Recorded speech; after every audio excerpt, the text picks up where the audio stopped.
This is the same Air Force that was established and trained by the U.S. military and paid for with U.S. tax dollars. Yeah, quite a story. Connor Powell is streaming live on this from Kabul, Afghanistan for us.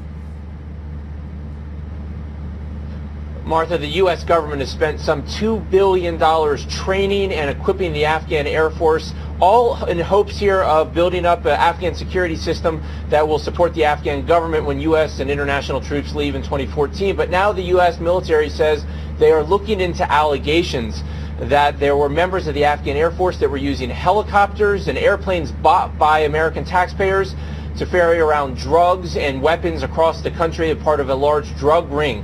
Now, the U.S. military stresses that these are only allegations and that this is not an official investigation because they say they're just beginning to look into these allegations. These allegations stem from another investigation which happened earlier this year into the shooting of 8 U.S. airmen and 1 U.S. civilian who were shot by Colonel Ahmed Gul, who is an Afghan Air Force pilot.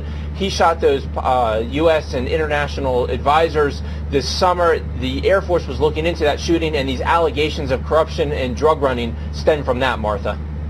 Boy, you know, I can just imagine, Connor, people listening to this story and shaking their heads. The money, the investment of time, the treasure, the personal treasure lost in Afghanistan. What does this tell us, if there's any truth to it, about the Afghan security forces, and what about the rest of them? Well, Martha, the U.S. government and the international community have been spending billions here trying to build up the Afghan security forces. And as you know, in the last few weeks, there's been a rash of shootings by Afghan security forces, police officers and soldiers shooting U.S. and international troops. This is an endemic problem here across Afghanistan. There is a real lack of trust here in Afghanistan between coalition forces. This only adds to that lack of trust, Martha. Terrible story and a tough pattern. Connor, thank you.